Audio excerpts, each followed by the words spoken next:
काल आपण बघितलं महाराष्ट्रातील जिल्हे विभागानुसार महाराष्ट्रातील जिल्हे. महाराष्ट्रामध्ये एकूण किती जिल्हे येतात? 36.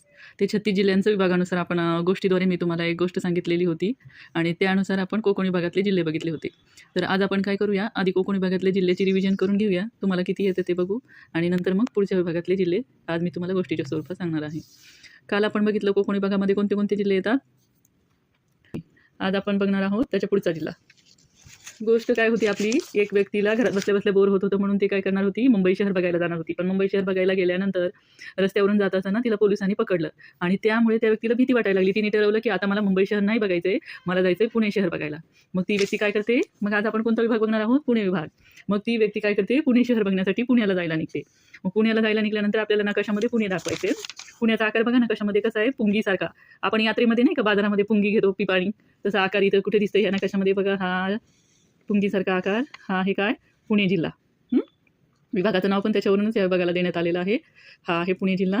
त्याच्यानंतर सातारा, सांगली आणि सोलापूर. पुणे विभागामध्ये आधी कोणते कोणते जिल्हे येतात, पुणे, सातारा, सांगली, सोलापूर आणि कोल्हापूर हे जिल्हे येतात. पुण्यावरून पुण्याचा आकार बघायचा नकाशामध्ये कशासारखा आहे, पुंगीसारखा. पुणे विभागातले जिल्हे, पहिला जिल्हा बघितला आपण पुणे.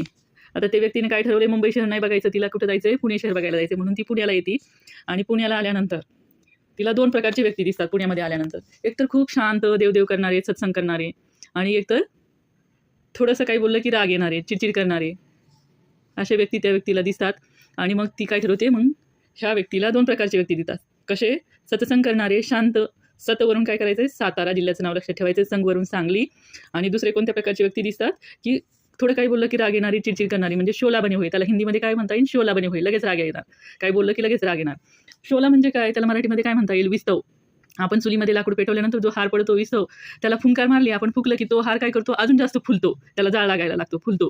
तर त्याचा आकार इथं लक्षात घ्यायचा आहे. कुठे दिसतंय या पुणे विभागामध्ये, हे बघा, हा आहे सोलापूर जिल्हा. सोलापूर जिल्ह्याचा आकार बघा, इकडं इकडं इकडं इकडं असा फुललेला आहे. विस्तवाला जसं आपण फुकल्यानंतर तो विस्तव फुलतो, तसं हे इकडं इकडं इकडं फुललेला आहे. त्याच्यावरून लक्षात घ्यायचे नावं. पुणे विभागामध्ये येणारे त्या व्यक्तीला दोन प्रकारचे व्यक्ती दिसतात. कसे दिसतात, सत्संग, सतवरून सातारा, संगवरून सांगली. आणि दुसरे कोणत्या प्रकारचे व्यक्ती दिसतात, तिथं लोक दिसतात त्याला शोला बने होय, शोलावरून सोलापूर. आणि त्या व्यक्तीला रस्त्यावरून जाताना पोलिसांनी काय राय दिली होती, रत्न पहन के मत जाओ, सिंधुजी का रत्न चोरी हुआ है. तर त्याच्यावरून मग ती व्यक्ती काय करते, तिला रस्त्यावर चालत असताना तिला पायामध्ये चटके बसायला लागतात आणि मग ती काय करते, कोल्हापुरी चप्पल पायामध्ये घालते. त्याच्यावरून कोल्हापूर एक जिल्हा येईल पुणे विभागामध्ये, कोल्हापूर. बघा, पुणे, सातारा, सांगली, सोलापूर आणि कोल्हापूर.